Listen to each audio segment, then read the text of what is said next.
Drummond Island Dogman, chapters 33 through 35. Chapter 33. "What are you doing?" Delaney shrieked as the side-by-side picked up speed. "Just hang on," I shouted back. "You're going to run right into him. Just hang on." I kept my foot on the accelerator, holding it to the floor. The engine roared and we picked up speed. Faster. "You're crazy, Jackson. You're out of your mind. Completely crazy. Turn around." Faster.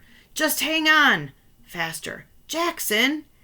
The side-by-side flew down the trail, bouncing and jolting as the machine hit ruts and bumps.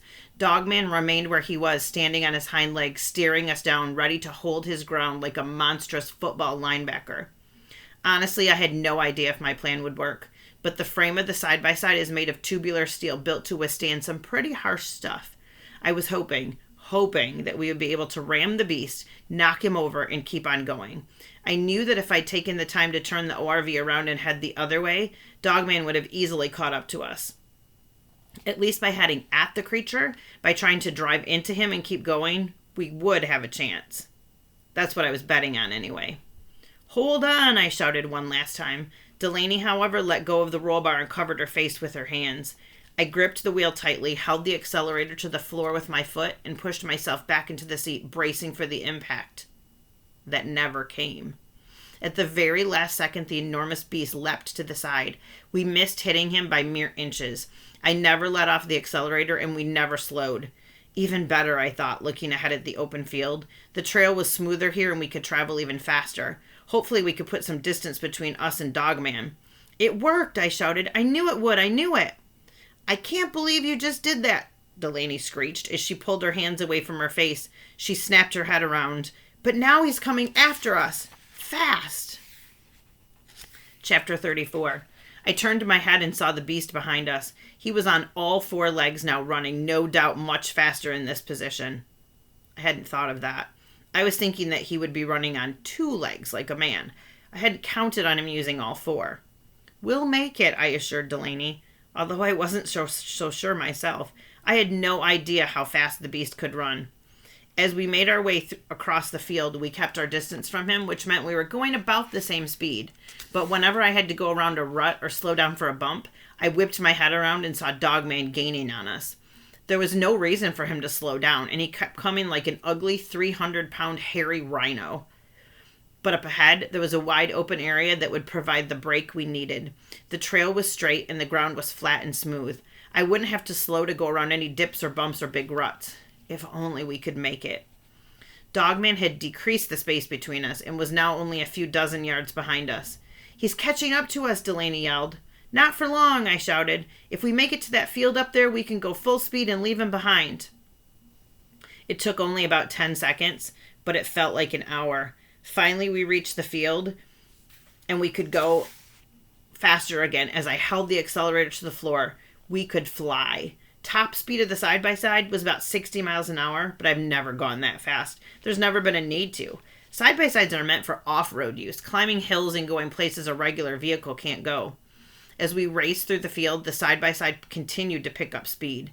The field ended and the trees flew past as we entered the forest again, but the trail remained smooth. Behind us, there was no sign of Dogman. Oh, I was sure he was still coming after us, but we'd been able to put some distance between us and him. And maybe, just maybe, he would give up the chase. I certainly hoped so. However, up ahead, there was something I had completely forgotten about. The low-lying area, the long stretch of trail filled with water and mud. I steered around a sharp corner, only slowing a little. When the trail straightened and I saw what was before us, it was already too late. "Jackson, stop!"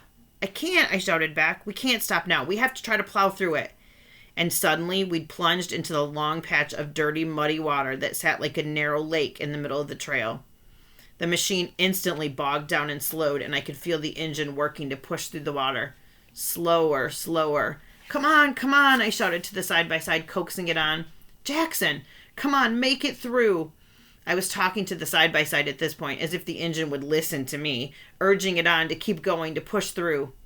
And we almost made it. The machine bogged to a stop just as we were nearing the end of the mud hole. Water rose above the floorboards, soaking our shoes and pant legs. "Get out," I shouted to Delaney. "We need to pull it out. If we can pull it to the side and get the tires out of the water and mud, we might be able to get some traction and keep going." We hastily unbuckled our seatbelts and rolled out of the side-by-side. The water and mud were ice cold and went up past our knees. "Grab the roll bar and pull," I ordered. However, very quickly we found that the machine was not going to budge. Not an inch. "Jackson," Delaney wailed, "look." I turned around. Dogman was coming. He was on his hind legs now, walking swiftly but cautiously, edging along the side of the long, muddy puddle. Our off-road vehicle was stuck, buried in the mud. We were stranded. There was no way we could outrun Dogman. There was nowhere we could go. Chapter 35. Think quick, Jackson, I told myself. So I did. I leapt into the idling side-by-side, grabbed the wheel, and slammed my foot down on the accelerator. "Jackson!" Delaney screamed, but I didn't pay attention and I didn't reply. The machine moved, a little at first, and then it crawled forward. Relieved of Delaney's weight, the side-by-side was able to pull out of the mud pit.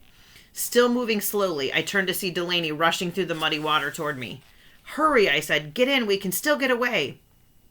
"I thought you were going to leave me," she shouted as she scrambled into the side-by-side. When she was seated, I hit the accelerator again and the machine charged forward.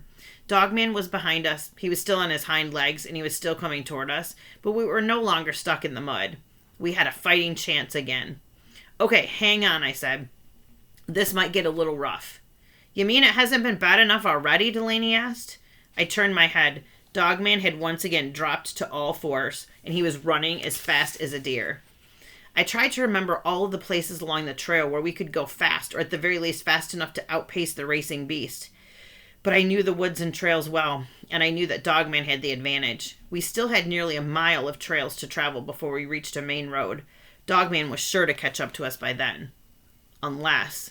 "He's catching up again," Delaney shouted. "All right," I said, "I've got another idea."